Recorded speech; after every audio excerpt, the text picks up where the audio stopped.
السلام علیکم ورحمۃ اللہ وبرکاتہ، نحمده ونصلی علی رسولہ الکریم، اما بعد فاعوذ باللہ من الشیطان الرجیم، بسم اللہ الرحمن الرحیم، رب اشرح لی صدری ویسر لی امری واحلل عقدۃ من لسانی یفقہوا قولی، والذین یصلون ما امر اللہ بہ ان یوصل ان یوصل ویخشون ربهم ویخافون سوء الحساب، اور وہ جو اس چیز کو ملاتے ہیں جس کے متعلق اللہ نے حکم دیا ہے کہ اسے ملایا جائے، اور اپنے رب سے ڈرتے ہیں اور برے حساب کا خوف رکھتے ہیں۔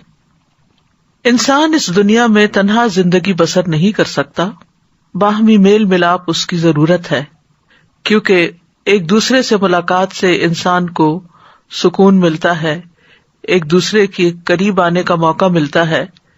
لیکن خوشگوار زندگی کے لیے ضروری ہے کہ جن لوگوں کے ساتھ اس کا قریبی تعلق ہے ان کے ساتھ تعلقات بھی اچھے ہوں۔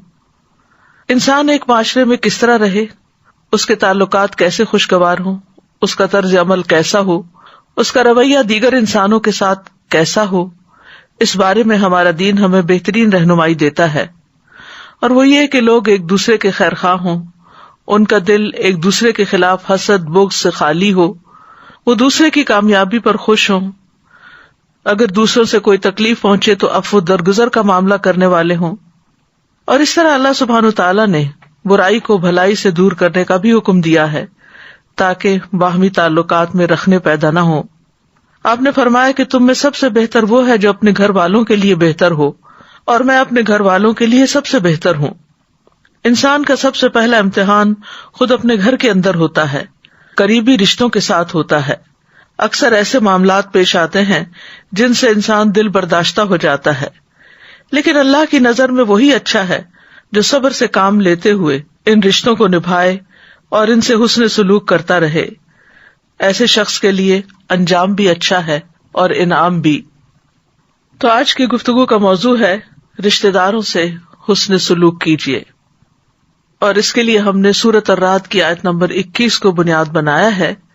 اس آیت سے پچھلی آیت میں کچھ یوں ذکر آیا ہے کہ بے شک نصیحت تو عقل مند ہی پکڑتے ہیں، انما یتذکر اولو الالباب۔ اولو الالباب یعنی عقل مند، عقل والے۔ تو عقل والے کون ہیں؟ جن کے اندر یہ صفات پائی جاتی ہوں۔ کئی ایک صفات کا ذکر ہے یہاں، لیکن آج ہم صرف ایک صفت کے اوپر بات کریں گے، اور وہ ہے رشتوں کو جوڑنے کے بارے میں، تعلقات اچھے رکھنے کے بارے میں۔ حقیقت یہ کہ کامیاب انسان وہی ہے جس کے تعلقات اچھے ہوں، جو لوگوں کے ساتھ رہنا جانتا ہو۔ اور یہاں پر والذین یصلون ما امر اللہ بہ ان یوصل، کہ وہ تمام امور جن کو اللہ نے ملانے کا حکم دیا ہے ان کو ملائیں، مثلاً اللہ اور اس کے رسول پر ایمان، اللہ اور اس کے رسول کے ساتھ محبت، اللہ وحدہ کی عبادت، اس کے رسول کی اطاعت کے لیے سر تسلیم خم کرنا، سب اس میں داخل ہے۔ اور اسی طرح انسانوں کے ساتھ سب سے پہلے ماں باپ کے ساتھ اپنی زبان سے، اپنے عمل سے اچھا سلوک کر کے صلہ رحمی کرنا اور ان کی نافرمانی نہ کرنا، اور پھر اس کے بعد قریبی رشتہ داروں کے ساتھ حسن سلوک کرنا، اپنے گھر والوں کے ساتھ، دوستوں، ساتھیوں، غلاموں، دین اور دنیا کے حقوق کی کامل ادائیگی کے ذریعے حسن سلوک سے پیش آنا، یہ سب چیزیں اس میں داخل ہوتی ہیں۔ یہاں پر جو لفظ آیا ہے والذین یصلون، وہ لوگ جو جوڑتے ہیں۔ وصل کا اصل معنی ہے احسان و اکرام، صلہ رحمی کے لیے، لیکن اس میں سارے نیکی کے کام، اطاعت کے کام شامل ہو جاتے ہیں۔ اور ہر تعلق والے کے ساتھ احسان کرنا، خواہ وہ ماں کی طرف سے رشتہ دار ہوں یا باپ کی طرف سے نسب کے رشتے ہوں، ان سب کے ساتھ محبت اور احسان کا معاملہ کیا جائے۔ اسی طرح صرف خونی رشتوں کے ساتھ ہی نہیں بلکہ دیگر رشتوں میں، جیسے دوست ہیں، احباب ہیں، کولیگز ہیں، ان کے ساتھ بھی حسن سلوک کیا جائے۔ اور ایمان والے تو نہ صرف یہ کہ مسلمانوں کے ساتھ اچھا سلوک کرتے ہیں، تعلقات اچھے رکھتے ہیں، بلکہ نبی صلی اللہ علیہ وسلم نے تو مشرک والدین کے ساتھ بھی صلہ رحمی کا حکم دیا، جیسا کہ حضرت اسماء بنت ابی بکر کے واقعے میں آتا ہے۔ وَيَخْشَوْنَ رَبَّهُمْ وَيَخَافُونَ سُوءَ الْحِسَابِ، اور وہ اپنے رب سے ڈرتے ہیں اور برے حساب سے ڈرتے ہیں. کیوں ڈرتے ہیں؟ کہ ہم سے اپنے فرائض کو ادا کرنے میں کہیں کوئی کوتاہی نہ ہو گئی ہو، اور پھر کہیں ہمارا برا حساب نہ ہو، یعنی شدید حساب نہ ہو. قیامت کے دن کی ہولناکیوں سے ڈرتے ہیں، حساب کتاب کی باریکیوں سے ڈرتے ہیں. اور برے حساب سے مراد، فرقت کہتے ہیں کہ مجھ سے ابراہیم نے پوچھا کہ کیا تم جانتے ہو کہ برا حساب کس کو کہتے ہیں؟ برا حساب وہ ہے جس میں ہر چیز کی پوچھ گچھ کی جائے، پورا آڈٹ ہو اور پورا احاطہ کیا جائے معاملات کا، عبادات کا، اور اس میں تنقید بھی کی جائے، اور جس سے یہ حساب کیا گیا اس کو تو عذاب دیا جائے گا. تو یہاں پر اللہ سبحانہ و تعالیٰ کے لیے خشیت کا لفظ آیا ہے اور آخرت کے حساب کے لیے خوف کا لفظ آیا ہے. دونوں میں فرق یہ ہے کہ خشیت میں تعظیم بھی شامل ہوتی ہے، اور بعض علماء کہتے ہیں کہ خشیت سے مراد شدید ترین خوف ہے، کہ اللہ سے بہت زیادہ ڈرتے ہیں. اور اس کے بارے میں صحیح مسلم میں آپ نے فرمایا کہ تم اللہ سے اس طرح ڈرو گویا کہ تم اللہ کو دیکھ رہے ہو. اگر یہ مرتبہ حاصل نہ ہو تو کم از کم اتنا یقین رکھو کہ اللہ تم کو دیکھ رہا ہے. اور اہل ایمان جو ہے وہ آخرت کے دن سے خوف کھاتے ہوئے نیک اعمال کرتے ہیں، جیسا کہ قرآن مجید میں بھی آتا ہے، رجال لا تلہیہم تجارۃ ولا بیع عن ذکر اللہ واقام الصلاۃ وایتاء الزکاۃ یخافون یوما تتقلب فیہ القلوب والابصار. وہ مرد جنہیں اللہ کے ذکر اور نماز قائم کرنے اور زکوٰۃ دینے سے نہ کوئی تجارت غافل کرتی ہے اور نہ کوئی خرید و فروخت، وہ اس دن سے ڈرتے ہیں جس میں دل اور آنکھیں الٹ جائیں گی. اسی طرح یوفون بالنذر ویخافون یوما کان شرہ مستطیرا، جو اپنی نظر پوری کرتے ہیں اور اس دن سے ڈرتے ہیں جس کی مصیبت بہت زیادہ پھیلی ہوئی ہوگی. یعنی مومن سارے نیک کام کرنے کے بعد، اللہ تعالیٰ کے حقوق ادا کرنے کے بعد اور بندوں کے حقوق ادا کرنے کے بعد، صلہ رحمی کرنے کے بعد بھی ڈرتے رہتے ہیں، کیونکہ آخرت کا دن کوئی معمولی دن نہیں، وہ حساب کتاب کا دن ہے اور اس میں انسانوں کی حالت غیر ہوگی. اس لیے وہ ڈرتے ہیں کہ کہیں ہم سے زیادہ حساب نہ لیا جائے، کیونکہ جس سے پوچھ لیا گیا اس کے پاس تو کوئی جواب نہیں ہو سکتا پھر. اور جہاں تک صلہ رحمی کا تعلق ہے، جو کہ آج کی ہماری گفتگو کا موضوع ہے، تو صلہ رحمی جو ہے صلہ سے ہے. صلہ کہتے ہیں ایک چیز کو دوسری چیز کے ساتھ ملانا حتیٰ کہ وہ اس سے چمٹ جائے، اور اس کی ضد جو ہے ہجران ہے، یعنی چھوڑ دینا. ابن منظور نے لغوی اور اصطلاحی معنوں کے درمیان تعلق کو واضح کرتے ہوئے کہا کہ یہ ایک کنایہ ہے ان رشتہ داروں پر احسان کرنے کے بارے میں جو نسبی اور سسرالی ہوں. نسبی جو ماں باپ کی طرف سے ہوں، اور سسرالی جو ساس سسر کے رشتے میں سے رشتہ دار بنے. ان پر شفقت کرنا اور ان کے ساتھ نرمی سے پیش آنا اور ان کے احوال کی رعایت کرنا، خواہ وہ دور کے رشتہ دار ہوں یا وہ بدسلوکی کرتے ہوں. یعنی صلہ رحمی میں صرف ماں کی طرف کے رشتہ دار شامل نہیں ہیں، کیونکہ رحم سے تعلق جوڑا جاتا ہے اس کا، تو پھر صرف سمجھا جاتا ہے شاید ماں ہی کے طرف سے جو رشتہ دار ہے. نہیں، اس میں باپ کی طرف سے بھی حسب نسب جو بھی انسان کا ہے، اور پھر صرف والدین ہی نہیں بلکہ سسرال بھی، یعنی میکا ہی نہیں، سسرال کے ناطے سے بھی جو رشتے بنتے ہیں وہ بھی شامل ہیں. اور پھر اس میں دور کے رشتہ دار بھی شامل ہیں اور قریب کے بھی شامل ہیں، اور وہ بھی شامل ہے جو ہم سے اچھا سلوک کرتے ہیں اور وہ بھی شامل ہے جو ہم سے اچھا سلوک نہ کریں. تو صلہ رحمی کے برعکس ایک لفظ استعمال ہوتا ہے قطع رحمی، اور وہ ان تمام چیزوں کے برعکس کو کہتے ہیں. گویا جب وہ ان پہ احسان کرتا ہے تو اپنے اور ان کے درمیان قرابت داری اور سسرالی رشتہ داری اور جائز صلے اور عطیے کو ملاتا ہے، اور قطع رحمی میں کاٹتا ہے. صلہ رحمی کی ایک اور جامع تعریف یوں کی گئی ہے کہ صلہ رحمی کا مطلب یہ ہے کہ جتنا ہو سکے رشتہ داروں کو خیر پہنچائی جائے، اور حسب طاقت جتنا ہو سکے ان سے شر کو دور کیا جائے. یعنی صلہ رحمی کا لفظ چونکہ عربی کا لفظ ہے تو عام طور پر لوگ سمجھتے نہیں کہ پھر کرنا کیا ہے.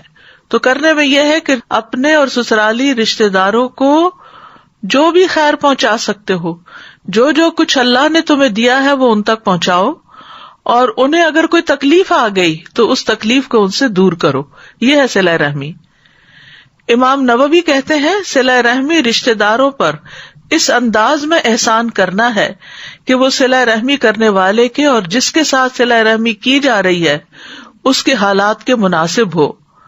کبھی یہ مال کے ذریعے ہوتی ہے، کبھی خدمت کرنے سے، کبھی صرف ملاقات اور سلام کرنے سے ہوتی ہے. ابن قیم کہتے ہیں کہ صلہ رحمی یہ نہیں کہ رشتہ داروں کو اس حال میں چھوڑ دیا جائے کہ وہ بھوک اور پیاس اور برہنگی سے تباہ ہو رہے ہوں اور ان کا رشتہ دار بہت زیادہ مالدار ہو. اور صلہ رحمی واجب ہے خواہ رشتہ دار کافر ہی کیوں نہ ہو اور اس کا دین کے ساتھ کوئی تعلق نہ ہو، پھر بھی اس کے ساتھ صلہ رحمی کرنی چاہیے. یعنی اگر صلہ رحمی کرنے والا دین سے تعلق رکھتا ہے اور نہ کرنے والا دین سے تعلق نہیں رکھتا پھر بھی صلہ رحمی کرو. اسی طرح یہ بھی کہا گیا ہے کہ فوائد کا تبادلہ کرنا یعنی ایک دوسرے کو صرف فائدہ پہنچانا ہی صلہ رحمی نہیں، یہ کہ اگر تمہارے رشتہ دار تمہارے ساتھ صلہ رحمی کرے تو تم بھی ان کے ساتھ صلہ رحمی کرو، اور اگر وہ تم سے دور چلے جائیں تو تم بھی دور چلے جاؤ. یہ صلہ رحمی کی صفت نہیں، یہ تو ایک دوسرے کو بدلہ دینا ہے. یعنی یہ تو آپ نے بدلہ دیا، کسی نے آپ سے اچھا کیا، آپ نے بدلے میں اچھا کر دیا، یعنی یہ تو فوائد کا تبادلہ ہو گیا. لیکن صلہ رحمی کا معاملہ ان تمام چیزوں سے بلند ہے. عبداللہ ابن عمر رضی اللہ عنہ کہتے ہیں کہ نبی صلی اللہ علیہ وسلم نے فرمایا، کسی کام کا بدلہ دینا صلہ رحمی کرنا نہیں، بلکہ صلہ رحمی کرنے والا وہ شخص ہے کہ جب اس کے ساتھ صلہ رحمی والا معاملہ ختم کر دیا جائے وہ پھر بھی صلہ رحمی کرے. سلیمان بن موسیٰ کہتے ہیں، ابن محیریز سے کہا گیا کہ رشتہ داروں کا کیا حق ہے؟ انہوں نے کہا، اگر رشتہ دار آپ کی طرف آئے تو ان کا استقبال کیا جائے، ویلکم کیا جائے، اور اگر وہ پیٹھ پھیر کے جائیں تو ان کے پیچھے جایا جائے. یہ نہیں کہنا چاہیے کہ تم روٹھے ہم چھوٹے، بلکہ اگر وہ روٹ بھی جائیں تو انہیں منایا جائے. قرطبی کہتے ہیں کہ صلہ رحمی کی 2 قسمیں ہوتی ہیں، یعنی وہ رشتہ داری جس کو ملایا جاتا ہے، نمبر 1 یہ عام ہوتی ہے اور نمبر 2 یہ خاص ہوتی ہے. عام صلہ رحمی جو ہے یہ دین پر مبنی ہے، یعنی کسی صاحب ایمان کے ساتھ تعلق ہونا، ضروری نہیں کہ وہ رشتہ دار ہی ہو، کیونکہ ہم سب آدم کی اولاد ہیں، اور آدم کی اولاد ہونے کی حیثیت سے ہم کسی نہ کسی جگہ جا کر ضرور رشتے میں مل جاتے ہیں. ہم کسی نہ کسی درجے پر سب ایک دوسرے کے رشتہ دار ہی ہیں، کیونکہ ہم آدم کی اولاد ہیں. تو عام رشتہ داری یا صلہ رحمی کیا ہے کہ انسان کسی بھی انسان کے ساتھ حسن سلوک کرے، چاہے وہ خون کا رشتہ ہو یا سسرال کا ہو یا نہ ہو. یعنی کسی صاحب ایمان کے ساتھ تعلق ہونا، بس اس کو باہمی محبت اور خیر خواہی اور عدل و انصاف اور واجب اور مستحق حقوق بجا لانے کے ساتھ ملانا واجب ہے. اور خاص صلہ رحمی یہ ہے کہ آپ ان تمام چیزوں کے ساتھ خرچ کو بڑھا دیں اور ان کے حالات کی خبر گیری کرتے رہیں اور ان کی غلطیوں کو نظر انداز کرتے رہیں.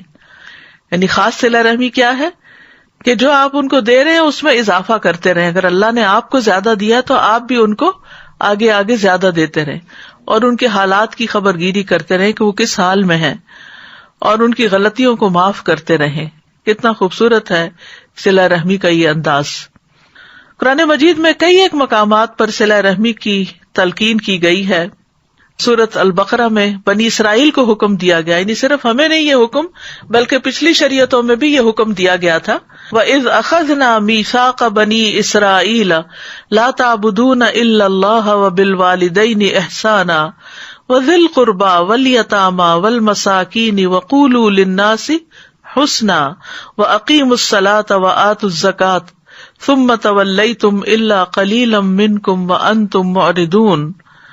اور جب ہم نے بنی اسرائیل سے پختہ عہد لیا کہ تم اللہ کے سوا کسی کی عبادت نہ کرو گے، اور ماں باپ اور قرابت والے اور یتیموں اور مسکینوں سے احسان کرو گے، اور لوگوں سے اچھی بات کہو، نماز قائم کرو اور زکوٰۃ دو، پھر تم اس سے پھر گئے مگر تم میں سے تھوڑے، اور تم منہ پھیرنے والے ہو. اور یہ صرف بنی اسرائیل کا حال نہیں، آج امت مسلمہ کا بھی یہی حال ہے کہ ہمیں عمومی طور پر لوگوں کے درمیان تعلقات خراب نظر آتے ہیں، رشتے کمزور نظر آتے ہیں، اور دوسروں کے ساتھ احسان اور بھلائی کے رویے بہت کم دیکھنے میں ملتے ہیں.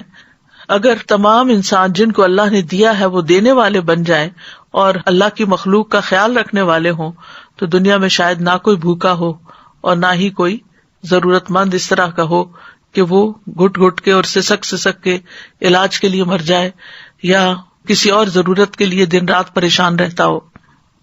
اسی طرح سورۃ النساء میں بھی حکم دیا گیا وَاعْبُدُوا اللَّهَ وَلَا تُشْرِكُوا بِهِ شَيْئًا وَبِالْوَالِدَيْنِ إِحْسَانًا وَبِذِي الْقُرْبَى وَالْيَتَامَى وَالْمَسَاكِينِ وَالْجَارِ ذِي الْقُرْبَى وَالْجَارِ الْجُنُبِ وَالصَّاحِبِ بِالْجَنبِ وَابْنِ السَّبِيلِ وَمَا مَلَكَتْ أَيْمَانُكُمْ إِنَّ اللَّهَ لَا يُحِبُّ مَنْ كَانَ مُخْتَالًا فَخُورًا۔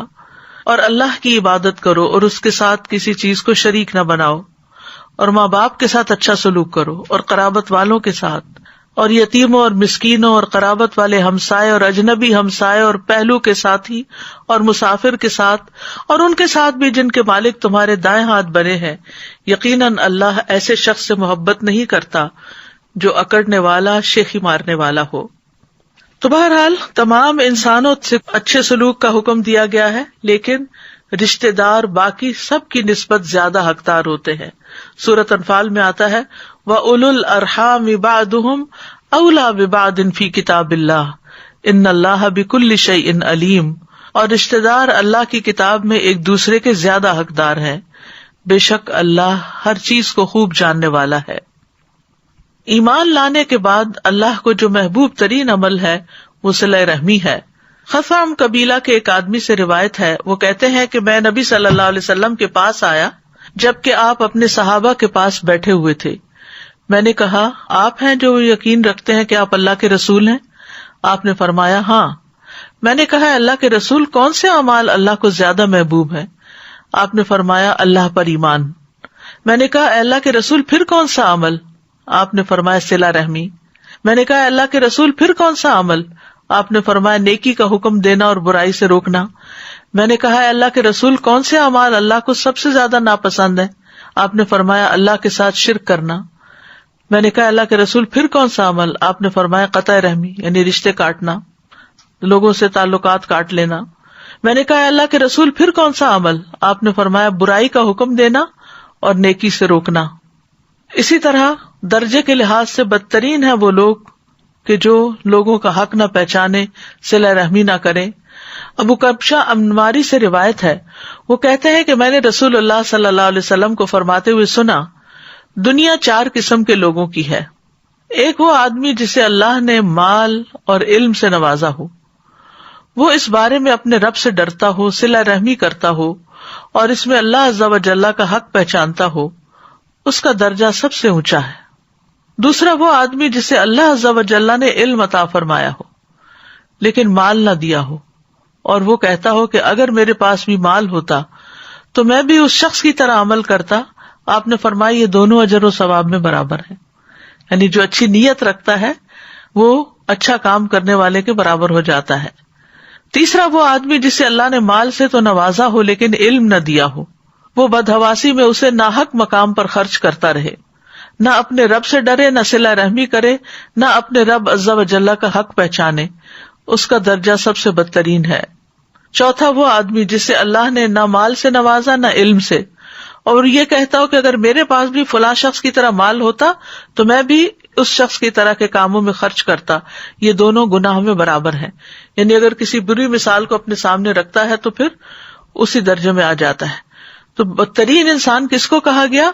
جو نہ رب سے ڈرے، نہ صلہ رحمی کرے، نہ رب کا حق پہچانے کہ مجھے کس طرح کی عبادت اور کیسے کرنی چاہیے، اور جو شخص اس کو آئیڈیل بنا لے وہ بھی اس کے ساتھ ہی ہے۔ پھر رسول اللہ صلی اللہ علیہ وسلم کو جو دین دے کر بھیجا گیا، جو تعلیمات دے کر بھیجی گئی، ان میں ہمیں صلہ رحمی کا خاص حصہ ملتا ہے۔ عمرو ابن ابسہ کہتے ہیں میں مکہ میں نبی صلی اللہ علیہ وسلم کی خدمت میں حاضر ہوا اور آپ سے پوچھا آپ کون ہیں؟ آپ نے فرمایا میں نبی ہوں۔ میں نے پوچھا نبی کیا ہوتا ہے؟ آپ نے فرمایا مجھے اللہ نے بھیجا ہے۔ میں نے کہا آپ کو کیا پیغام دے کر بھیجا ہے؟ آپ نے فرمایا اللہ نے مجھے صلہ رحمی کرنے، بتوں کو توڑنے، اللہ کو ایک قرار دینے اور اس کے ساتھ کسی کو شریک نہ ٹھہرانے کا پیغام دے کر بھیجا ہے۔ اسی طرح نبی صلی اللہ علیہ وسلم نے صلہ رحمی کا تاکیدی حکم بھی دیا۔ ابو ذر رضی اللہ عنہ کہتے ہیں میرے خلیل نے مجھے 7 باتوں کا حکم دیا ہے، یہ کہ میں قرابت دار سے تعلق قائم رکھوں اگرچہ وہ پیٹھ پھیرے، اگرچہ وہ ہم سے اچھا سلوک نہ کرے پھر بھی اس سے رشتہ جوڑ کے رکھوں۔ اسی طرح ایک اور جگہ پر فرمایا اتقوا اللہ وصلوا ارحامکم، اللہ کا تقوی اختیار کرو اور صلہ رحمی کرو۔ یہاں آپ دیکھ رہے ہیں کہ متعدد بار یہ بات ملتی ہے کہ اللہ سے ڈرو اور صلہ رحمی کرو، یا اللہ سے ڈرتے ہیں اور صلہ رحمی کرتے ہیں. تو حقیقت یہ ہے کہ جو لوگ اللہ سے ڈرتے ہیں وہی رشتوں کو نبھا سکتے ہیں، کیونکہ جن قریبی لوگوں کے ساتھ انسان رہتا ہے یا ان کے درمیان میں رہتا ہے تو ان سے بہت دفعہ اختلاف بھی ہوتا ہے، بہت دفعہ ان کے ساتھ آرگیومنٹس ہو جاتے ہیں، بدمزگی ہو جاتی ہے، بدگمانیاں ہو جاتی ہیں، لڑائی جھگڑے ہو جاتے ہیں. تو انسان پھر اپنے دل میں گرج پال لیتا ہے، بغض رکھ لیتا ہے. تو اس سے نکلنے کے لیے بہت ضروری ہے کہ انسان کے اوپر اللہ کا ڈر ہو، کیونکہ جو اللہ سے ڈرتا ہے وہی رشتوں کو نبھا سکتا ہے. اگر اللہ سے نہ ڈرا جائے، انسان اگر اپنی خواہش نفس پہ چلنے لگے تو پھر انسان کے حالات میں بہتری نہیں آ سکتی. حضرت انس رضی اللہ عنہ سے مروی ہے کہ نبی صلی اللہ علیہ وسلم نے اپنی بیماری کے ایام میں فرمایا، تمہارے رشتہ دار یعنی رحم کے رشتوں کو توڑنے سے بچو. صلہ رحمی کرنے کا جب حکم ملتا ہے اور اتنی تاکید ملتی ہے تو بعض اوقات ہم یہ سوچنے لگتے ہیں کہ شاید اس سے مراد دوسروں کو فائدہ پہنچانا ہے یا دوسروں کا فائدہ ہے، لیکن حقیقت یہ ہے کہ یہ انسان کے اپنے حق میں بہت فائدہ مند ہے. جو انسان جوڑنے والا ہوتا ہے، جو انسان دینے والا ہوتا ہے، وہی پانے والا ہوتا ہے، اسی کو خیر ملتی ہے. تو صلہ رحمی جو ہے آپس میں محبت بڑھانے کا ذریعہ ہے.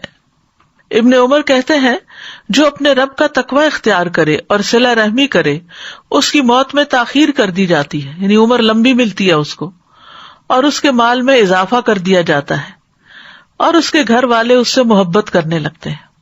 اب یہ وہ چیزیں ہیں جو ہم سب کی خواہش اور تمنا ہے کہ ہمیں لمبی زندگی ملے، مال زیادہ ملے، گھر والوں کی محبت ملے، شوہر کی محبت ملے، بچوں کی محبت ملے. تو اس کے لیے انسان کو اپنے نفس کے خلاف جا کر ایسے لوگوں کے ساتھ احسان کرنے کی ضرورت ہے کہ جو ہمارے ساتھ اچھا نہیں کرتے، جو ہم سے دور بھاگتے ہیں، جو ہمارا خیال نہیں رکھتے، جو ہمیں نہیں پوچھتے ہماری مشکلات میں، ان کے ساتھ پھر احسان کیا جائے، اچھا سلوک کیا جائے. حضرت انس کہتے ہیں، میں نے رسول اللہ صلی اللہ علیہ وسلم سے سنا، آپ نے فرمایا، جس شخص کو پسند ہو کہ اس کے رزق میں وسعت ہو یا اس کی عمر دراز ہو تو اسے چاہیے کہ وہ صلہ رحمی کرے. انس بن مالک سے مسند احمد کی روایت ہے، جس شخص کو یہ بات پسند ہو کہ اس کی عمر میں برکت اور رزق میں اضافہ ہو جائے، اسے چاہیے کہ اپنے والدین کے ساتھ نیکی کرے اور صلہ رحمی کیا کرے. رسول اللہ صلی اللہ علیہ وسلم نے فرمایا، جس نیکی کا بہت جلد اجر مل جاتا ہے، جلدی صلہ ملتا ہے، وہ صلہ رحمی ہے. یعنی کچھ نیکی آپ کرتے ہیں تو ان کا بدلہ آپ کو آخرت میں ملے گا، کچھ نیکی آپ ایسے کرتے ہیں ان کا صلہ آپ کو دنیا میں بھی ملتا ہے، آخرت میں بھی ملتا ہے.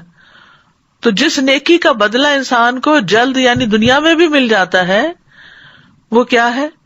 صلہ رحمی. یہاں تک کہ کچھ گھرانوں کے لوگ فاجر و فاسق ہوتے ہیں، یعنی دین میں نہیں ہوتے، لیکن وہ صلہ رحمی کرتے ہیں تو ان کے مال بڑھ جاتے ہیں اور ان کے افراد کی کثرت ہو جاتی ہے، یعنی خاندان بھی بڑھ جاتا ہے اور مال بھی بڑھ جاتا ہے. اسی طرح ایک اور روایت میں آتا ہے، ابو ہریرہ کہتے ہیں کہ نبی صلی اللہ علیہ وسلم نے فرمایا، 3 چیزیں برحق ہیں. نمبر 1، جس بندے پر ظلم ہو اور وہ اللہ کی خاطر اس پہ خاموشی اختیار کر لے، اللہ اپنی مدد کے ذریعے اس کی عزت میں اضافہ کرتا ہے. نمبر 2، جو آدمی صلہ رحمی کے لیے جود و سخا کا دروازہ کھولتا ہے تو اللہ اس کے مال میں اتنا ہی اضافہ کر دیتا ہے، یعنی کم نہیں ہونے دیتا اس کے مال کو. اور جو آدمی اپنے اوپر مانگنے کا دروازہ کھولتا ہے تاکہ اپنا مال بڑھا لے تو اللہ عز و جل اس کی قلت میں اور اضافہ کر دیتا ہے.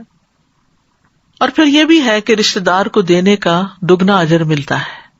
سلمان بن عامر کہتے ہیں، نبی صلی اللہ علیہ وسلم نے فرمایا، بے شک مسکین آدمی کو صدقہ دینا صرف صدقہ ہے، جبکہ قرابت دار کو صدقہ دینا صدقہ بھی ہے اور صلہ رحمی بھی ہے، دوہرا اجر ہے.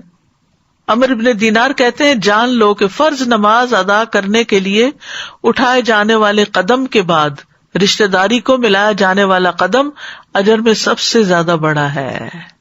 یعنی نماز کے لیے اٹھتے ہو اور آگے جاتے ہو تو اسی طرح اگر کسی رشتہ دار کے لیے اٹھ کے اس کو ویلکم کرتے ہو یا اس کی خدمت کے لیے جاتے ہو یا اس کی خیر خبر کرتے ہو تو یہ قدم اللہ سبحانہ تعالیٰ کو پسند ہے اور اجر میں بہت بڑا ہے. تیبی کہتے ہیں کہ اللہ دنیا میں رشتہ داری ملانے والے کے اثر کو لمبی دیر تک باقی رکھتا ہے، تو وہ جلدی کمزور نہیں پڑتا جیسے کہ رشتہ داری کاٹنے والے کے اثرات کمزور پڑ جاتے ہیں، یعنی انفلوئنس نہیں کر سکتا جو رشتے کاٹے۔ صلہ رحمی دنیا میں بھی کام آتی ہے اور قبر میں بھی کام آئے گی۔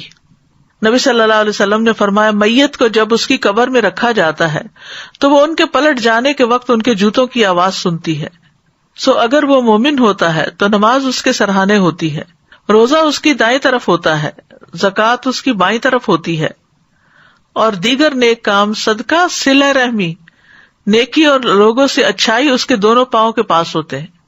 تو اس سے کیا پتہ چلتا ہے کہ قبر میں اگر عذاب آنے لگے تو صلہ رحمی جو ہے وہ پروٹیکشن کا کام دیتی ہے، اور وہ کہتے ہیں کہ میری طرف آنے کا کوئی راستہ نہیں ہے۔ پھر اسی طرح آخرت میں بھی جو لوگ ایمان لائے اور ان کی اولاد کسی بھی درجے میں ایمان کے ساتھ ان کے پیچھے چلی تو اللہ تعالیٰ فرماتے ہیں ہم ان کی اولاد کو ان کے ساتھ ملا دیں گے اور ان سے ان کے عمل میں کچھ کمی نہ کریں گے، ہر آدمی اس کے عوض جو اس نے کمایا گروی رکھا ہوا ہے، ہر آدمی جو اس نے کمایا اس کے عوض گروی رکھا ہوا ہے، یعنی اس کی جان نہیں چھوٹ سکتی جب تک کہ وہ اپنی جان کا کوئی تاوان نہ دے دے۔ اسی طرح یہ کہ صلہ رحمی جنت میں لے جانے والا عمل ہے۔ نبی صلی اللہ علیہ وسلم نے پہلی تعلیم جو مدینہ والوں کو دی تھی وہ کیا تھی کہ سلام پھیلاؤ، اچھی گفتگو کرو، صلہ رحمی کرو، اور راتوں کو جب لوگ سو رہے ہوں تو تم قیام کرو، تم سلامتی کے ساتھ جنت میں داخل ہو جاؤ گے۔ اس کے برعکس جو دوسرا رویہ ہوتا ہے جس میں انسان رشتہ داروں کو پوچھتا بھی نہیں ہے، ان کی خیر خیریت بھی نہیں لیتا، وہ ہے قطع رحمی، رشتوں کو کاٹنا۔ سورۃ البقرہ میں اللہ تعالیٰ فرماتے ہیں جو اللہ کے عہد کو اس کے مضبوط باندھ لینے کے بعد توڑ دیتے ہیں اور جس چیز کا اللہ نے جوڑنے کا حکم دیا اس کو کاٹ ڈالتے ہیں اور زمین میں فساد کرتے ہیں، یہی لوگ دراصل خسارہ پانے والے ہیں۔ یاد رکھیے رشتوں کو کاٹنا اللہ کی لعنت کا مستحق بناتا ہے انسانوں کو۔ والذین ینقضون عہد اللہ من بعد میثاقہ ویقطعون ما امر اللہ بہ ان یوصل ویفسدون فی الارض اولئک لہم اللعنۃ ولہم سوء الدار۔ اور وہ لوگ جو اللہ کے عہد کو پختہ کرنے کے بعد توڑ دیتے ہیں اور اس چیز کو کاٹ دیتے ہیں جس کے متعلق اللہ نے حکم دیا کہ اسے ملایا جائے اور زمین میں فساد کرتے ہیں، یہی لوگ ہیں جن کے لیے لعنت ہے اور انہی کے لیے اس گھر کی خرابی ہے۔ میمون بن مہران کہتے ہیں کہ مجھے عمر بن عبدالعزیز نے کہا کہ رشتہ داری توڑنے والے کا ساتھی نہ بن، اس سے دوستی نہ کر، کیونکہ اللہ سبحانہ وتعالیٰ نے قرآن کی 2 آیات میں ایسے شخص پہ لعنت فرمائی ہے۔ تو جو شخص لعنت کا مستحق ہو اس سے تعلق نہ رکھو، کیونکہ وہ تمہاری طرف بھی آ جائے گی۔ جس نے رشتوں کو توڑا اللہ اس کو توڑے گا، اور جس نے رشتوں کو ملایا اللہ اس کو ملا دے گا۔ اسی طرح قطع رحمی اعمال کی قبولیت کے راستے میں رکاوٹ بنتی ہے۔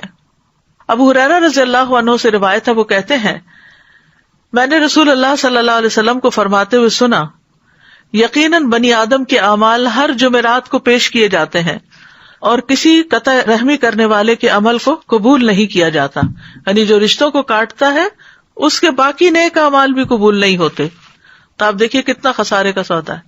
ناراضگیاں ہو جاتی ہیں، ایک دوسرے سے تعلقات خراب ہو جاتے ہیں، لیکن انسان کو معاف کر کے پھر دوسرے کے ساتھ حسن سلوک کرتے رہنا چاہیے، اسی میں انسان کی بھلائی ہے۔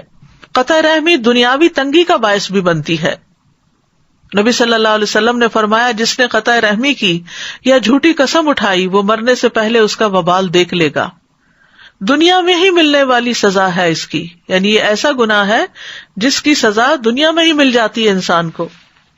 نبی صلی اللہ علیہ وسلم نے فرمایا کوئی گناہ اس لائق نہیں ہے کہ اللہ اس کے کرنے والے کو جلدی دنیا میں سزا دے دے اور اس کے ساتھ ساتھ آخرت میں بھی اس سزا کو جمع رکھے، سوائے قطع رحمی کے، خیانت کے اور جھوٹ کے۔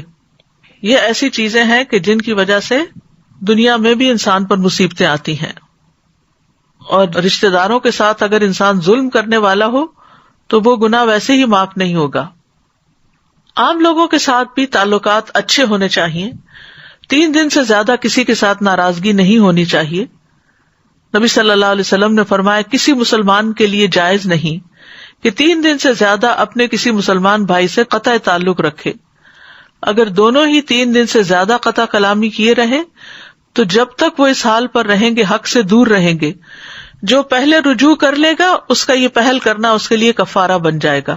اگر اس نے دوسرے کو سلام کیا لیکن اس نے جواب نہ دیا تو سلام کرنے والے کو فرشتے جواب دیں گے اور رد کرنے والے کو شیطان. اگر وہ دونوں قطع تعلقی کی حالت میں مر گئے تو جنت میں اکٹھے کبھی نہ ہو سکیں گے. اسی طرح 1 سال تک قطع رحمی کیے رکھنا دوسرے کو قتل کرنے کے برابر ہے.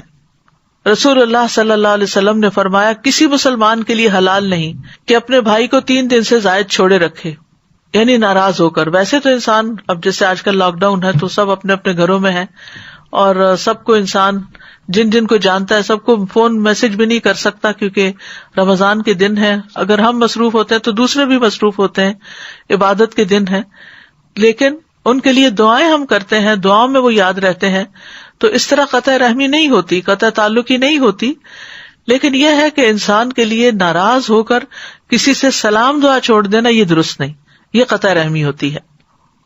رسول اللہ صلی اللہ علیہ وسلم نے فرمایا کسی مسلمان کے لیے حلال نہیں کہ اپنے بھائی کو 3 دن سے زیادہ چھوڑے رکھے، پس جس نے 3 دن سے زائد چھوڑ دیا اور اسی حالت میں مر گیا تو وہ آگ میں جائے گا. قرب قیامت کی نشانیوں میں سے ایک نشانی بھی ہے. نبی صلی اللہ علیہ وسلم نے فرمایا قیامت اس وقت تک قائم نہیں ہوگی جب تک ہر طرف بے حیائی عام نہ ہو جائے، قطع رحمی اور برا پڑوس عام نہ ہو جائے، اور جب تک خائن کو امین اور امین کو خائن نہ سمجھا جانے لگے، یعنی ویلیوز ہی الٹ جائیں گی. اسی طرح آپ نے فرمایا قیامت کے قریب سلام صرف پہچان کے لوگوں کو کیا جانے لگے گا، یعنی جس کو جانتے ہوں گے صرف اسی سے سلام دعا. تجارت پھیل جائے گی حتیٰ کہ عورت بھی تجارتی معاملات میں اپنے خاوند کی مدد کرے گی. قطع رحمی ہونے لگے گی، لوگوں کے ٹیمپرامنٹس بڑے نازک ہو جائیں گے. چھوٹی چھوٹی بات پر منہ بسور لینا، بات چیت چھوڑ دینا، گھر سے نکل جانا، اوروں کو جا کے قصے سنانا، یہ سب اسی کے حصے ہیں. اور فرمایا جھوٹی گواہی دی جانے لگے گی، سچی گواہی کو چھپایا جائے گا اور قلم کا چرچا ہوگا.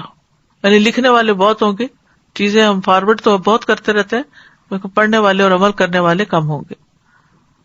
پھر یہ جنت سے محروم کرنے والا فعل بھی ہے. نبی صلی اللہ علیہ وسلم نے فرمایا قطع رحمی کرنے والا جنت میں داخل نہ ہوگا. اب یہاں پر یہ بھی سمجھ لینا چاہیے کہ صلہ رحمی کے کچھ درجے ہیں اور وہ رشتہ داری کے اعتبار سے ہیں. یعنی صلہ رحمی انسان کی قدرت رشتہ داروں کی ضرورت کے مطابق مختلف بھی ہوگی. بعض صلہ رحمی واجب ہوتی ہے، بعض مستحب ہوتی ہے. اور اگر اس میں سے کوئی شخص کچھ بھی صلہ رحمی کرے لیکن اس کو مکمل طور پر بہت زیادہ ادا نہ کرے تو اس کو قطع رحمی کرنے والا نہیں کہا جائے گا. پھر یہ اصول بھی یاد رکھیے کہ جو جتنا قریبی ہو اس کے ساتھ صلہ رحمی کو مقدم رکھا جائے. مثلاً سب سے پہلے ماں، آپ نے فرمایا تھا نا کہ تمہاری ماں، تو سب سے پہلے ماں کے ساتھ صلہ رحمی، پھر باپ، پھر اولاد، پھر دادا دادی، نانا نانی، پھر بھائی بہنوں کو، پھر باقی کے سارے محرم رشتے دار جیسے چچا پھوپھی ماموں خالائیں، اور جو جتنا قریبی ہے اس کو اتنا ہی مقدم رکھا جائے، پرائرٹی دی جائے. اسی طرح والدین کی طرف کے رشتے داروں کو باقی رشتے داروں پر مقدم سمجھا جائے. پھر رحم کے رشتے داروں میں سے غیر محرم کے ساتھ نیکی کی جائے، جیسے چچا کا بیٹا اور بیٹی، ماموں اور خالہ کے بچے، پھر دیگر سسرالی رشتے دار. پھر آپ دیکھیے کہ صرف والدین نہیں، والدین کے دوستوں کے ساتھ بھی صلہ رحمی کرنی چاہیے. یعنی والدین کا حق تو ہے لیکن جن کے ساتھ ماں باپ اچھا سلوک کرتے ہوں یا ان سے دوستی ہو ان کا بھی حال حوال پوچھتے رہنا چاہیے. ابن عمر سے روایت ہے کہ جب وہ مکہ کی طرف جاتے تو اپنے گدھے کو ساتھ رکھتے، اونٹ کی سواری سے تھک جاتے تو گدھے پہ بیٹھ جاتے اور سر پہ امامہ باندھ لیتے. ایک دفعہ آپ اپنے گدھے پر سوار تھے، ان کے پاس سے ایک دیہاتی آدمی گزرا تو ابن عمر نے اس سے پوچھا کیا تم فلاں کے بیٹے نہیں ہو؟ اس نے کہا کیوں نہیں. انہوں نے یعنی ابن عمر نے اپنا گدھا اور اس کو دے دیا کہ اس پہ سوار ہو جاؤ، پھر امامہ دے دیا کہ اپنے سر پہ باندھ لو. تو بعض ساتھیوں نے کہا کہ اللہ آپ کو بخشے، آپ نے اس اعرابی کو اپنا گدھا بھی دے دیا اور امامہ بھی دے دیا، ان جو سہولت کے لیے آپ دونوں چیزیں یوز کرتے تھے. ابن عمر نے کہا میں نے رسول اللہ صلی اللہ علیہ وسلم سے سنا، آپ فرماتے تھے بے شک نیکیوں میں سب سے بڑی نیکی آدمی کا اپنے باپ کی وفات کے بعد اس کے دوستوں سے اچھا سلوک کرنا ہے. اور اس دیہاتی کا باپ حضرت عمر کا دوست تھا. اب اس میں اسی طرح یہ ہے کہ جیسے آپ کے پاس مال ہو اور آپ نے مال تقسیم کرنا ہو تو پھر دینے میں جو قریبی رشتہ دار ہوں گے ان کا حق زیادہ ہوگا، جو دور ہوتے جائیں گے وہ اسی اعتبار سے کم ہو جائیں گے. عطا ابن ابی رباح کہتے ہیں وہ درہم جو میں رشتہ داروں کو دوں مجھے اس 1000 درہم سے زیادہ محبوب ہے جو میں محتاج لوگوں میں تقسیم کروں. یعنی اگر رشتہ دار ضرورت مند ہے تو پہلے ان کو دیا جائے. پھر اسی طرح نان مسلم رشتہ دار کے ساتھ بھی صلہ رحمی کرنی چاہیے. حضرت عمر رضی اللہ عنہ نے ایک دفعہ ایک ریشمی جبہ جو خریدا گیا تھا نبی صلی اللہ علیہ وسلم کے لیے، تو آپ نے اس کو پسند نہیں فرمایا کیونکہ وہ ریشمی تھا، تو حضرت عمر نے وہ اپنے مکے میں ایک بھائی کو بھیج دیا جو مسلمان نہیں تھا. تو بہرحال ہر قریبی اور دور والے رشتے کے ساتھ صلہ رحمی کرنی چاہیے. ابن عباس کہتے ہیں کہ اپنے حسب نسب یاد رکھو، رشتے یاد رکھو جن کے ساتھ تم صلہ رحمی کر سکو. خاص طور پر جو لوگ باہر کے ممالک میں رہتے ہیں وہ بیک ہوم اپنے جو رشتہ دار ہیں، بہن بھائی ہیں، ان کے بچے ہیں، ماموں پھوپھی وغیرہ، ان سب کا تعارف اپنے بچوں کو ضرور کروائیں کہ کون کیا ہے. ابن عباس کہتے ہیں اپنے حسب نسب یاد رکھو تاکہ تم صلہ رحمی کر سکو. اگر رشتے ہی یاد نہیں ہوں گے تو رشتہ داری کہاں سے نبھائی جائے گی. پھر فرمایا اگر رشتہ داروں کو صلہ رحمی کے ساتھ قریب کیا جائے تو وہ دور نہیں ہوتے اگرچہ وہ دور ہوں، اور رشتہ دار کو جب دور کر دیا جائے تو وہ قریب نہیں ہوتے اگرچہ وہ قریب ہی کیوں نہ ہو. اور ہر رشتہ داری قیامت کے دن اپنے ساتھی کے سامنے آئے گی اور وہ اس کے حق میں رشتہ داری ملانے کی گواہی دے گی اگر اس نے اس کو جوڑا ہوگا، اور اس کے خلاف کاٹنے کی گواہی دے گی اگر اس نے اس کو کاٹا ہوگا. اب کرنے کے کام کیا کیا ہے؟ سب سے پہلی بات یہ ہے کہ رشتہ داروں سے ملاقات کی جائے، لیکن اس طرح ملاقاتیں نہ شروع کر دیں کہ جس سے دوسرے کے کام کاج جو ہیں ان میں حرج آئے. رشتہ داروں سے ملاقات جو ہے یہ برکت کا ذریعہ ہوتی ہے. ابن تین کہتے ہیں کہ صلہ رحمی کی وجہ سے اطاعت کے کاموں کی توفیق ملتی ہے اور نیکیوں کا موقع ملتا ہے، نافرمانی سے بچتا ہے انسان. پھر انسان کا اچھا ذکر باقی رہتا ہے، گویا کہ اسے موت نہیں آئی، مرنے کے بعد بھی وہ یاد رہتا ہے. جن کے ساتھ وہ اچھا سلوک کرتا تھا وہ اس کو یاد رکھتے ہیں. تو پہلی چیز کیا ہے؟ ملاقات کرنا، کہ خود ملنے چلے جائیں. دوسری ہے وہ آئے تو مہمان نوازی کرنا.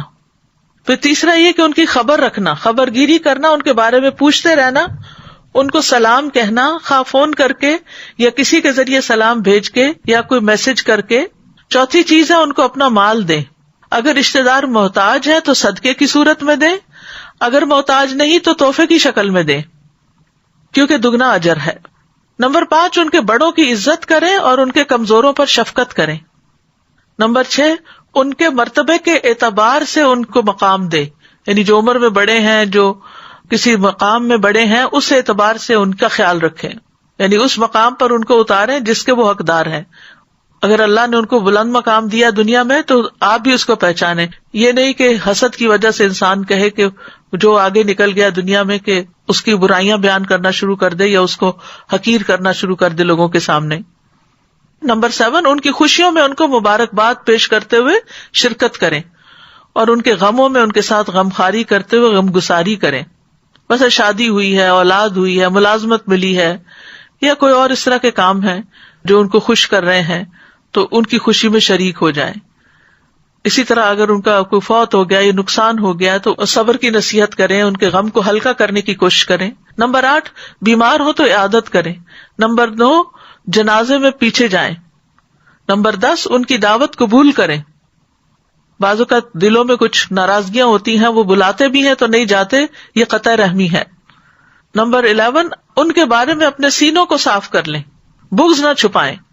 کہا گیا کہ ایسا شخص قوم کا سردار نہیں ہو سکتا جو اپنے دل میں کینہ رکھتا ہو. نمبر 12 ان کے کٹے ہوئے لوگوں میں صلح کرائیں، یعنی آپس میں اگر رشتہ دار کٹے ہوئے تو ان کو بھی جوڑنے کی کوشش کریں. نمبر 13 ان کے لیے دعا کریں، اور یہ تو سبھی کر سکتے ہیں اور ہر ایک کو ضرورت بھی ہے اس کی. اور نمبر 14 ان کو مناسب طریقے سے ہدایت کی طرف دعوت دیں، نیکی کا حکم دے، برائی سے روکیں، یعنی دین کی طرف بھی ان کو بلائیں. اور ہمیں یہ دعا ضرور کرنی چاہیے، اللہم الف بین قلوبنا واصلح ذات بیننا واہدنا سبل السلام ونجنا من الظلمات الى النور وجنبنا الفواحش ما ظهر منها وما بطن وبارك لنا في اسماعنا وابصارنا وقلوبنا وازواجنا وذرياتنا وتب علينا انك انت التواب الرحيم وجعلنا شاكرين لنعمتك مثنين بها قابليها واتمها علينا. اے اللہ ہمارے دلوں میں محبت پیدا کر دے، یعنی ہمارے رشتوں میں، تعلقات میں، اور ہمارے آپس کے معاملات کی اصلاح کر دے، اور ہمیں سلامتی کے راستوں کی طرف رہنمائی فرما دے، اور ہمیں اندھیروں سے نجات دے کر نور کی طرف لے آ، اور ہمیں تمام ظاہری اور چھپی بدکاریوں سے محفوظ رکھ، اور ہمارے کانوں اور ہماری آنکھوں اور ہمارے دلوں اور ہمارے گھر والوں اور ہماری اولاد میں برکت عطا فرما، اور ہماری توبہ قبول فرما، بے شک تو بہت زیادہ توبہ قبول کرنے والا اور رحمت کرنے والا ہے، اور ہمیں اپنی نعمتوں کا شکر کرنے والا بنا دے، اور ان کی تعریف کرنے والا اور ان کو قبول کرنے والا بنا دے، اور ان نعمتوں کو ہم پر کامل فرما دے، مکمل کر دے. تو بہرحال رشتے داروں کو سلام بھیجیے، میسج بھیجیے. آج کے اس لیکچر سننے کے بعد کچھ نہ کچھ عمل ضرور کیجیے. جو قریب ہوں ان کو تحفے تحائف دیجیے، کوئی عطیات دیجیے، کیونکہ اس سے آپس میں محبت بڑھتی ہے. ان کی ضروریات پوری کیجیے اگر کوئی ضرورت مند ہے. مقروض ہو گئے ہیں تو قرضہ ادا کر دیجیے، بھوکے ہیں تو کھانا کھلا دیجیے، اور اگر انہوں نے آپ کے ساتھ کوئی برا سلوک کیا تو معاف کر دیجیے. اچھے اخلاق سے پیش آئیے. جو کاٹیں دور بھاگیں انہیں قریب کیجیے. اللہ کی خاطر ملاقات کے لیے جائیے. نبی صلی اللہ علیہ وسلم نے سب سے پہلے دین کی تبلیغ اپنے رشتے داروں کو کی تھی، لہٰذا انہیں دینی پیغام کسی نہ کسی طرح دیجیے. کوئی کتاب، کوئی لیکچر، کوئی بک مارک، کوئی ایسی چیز جس پہ کوئی اچھا میسج ہو. بچوں کے ساتھ بھی اچھا سلوک کریں، یعنی صلہ رحمی صرف بڑوں سے نہیں ہوتی، بچوں کے ساتھ بھی ہو. اور اگر کبھی قسم کھا لی ہو کہ میں فلاں کے ساتھ اچھا سلوک نہیں کروں گا تو اس قسم کو توڑ کر کفارہ دے دیں. اور ایسی صلہ رحمی نہ کریں جو انسان کو حق بات سے روک دے. یعنی بعض اوقات ہم کہتے ہیں نا ساتھ تو دینا ہے نا، چاہے وہ غلط یا ہمارے رشتے دار ہیں، ایسا نہیں کر سکتے. وَإِذَا قُلْتُمْ فَاعْدِلُوا وَلَوْ كَانَ ذَا قُرْبَىٰ، جب بات کرو تو انصاف کی کرو خواہ رشتے داری کیوں نہ ہو. وآخر دعوانا ان الحمد للہ رب العالمین. سبحانک اللہم وبحمدک اشہد ان لا الہ الا انت استغفرک واتوب الیک. اللہ تعالی ہمیں عمل کی توفیق عطا فرمائے. السلام علیکم ورحمۃ اللہ وبرکاتہ.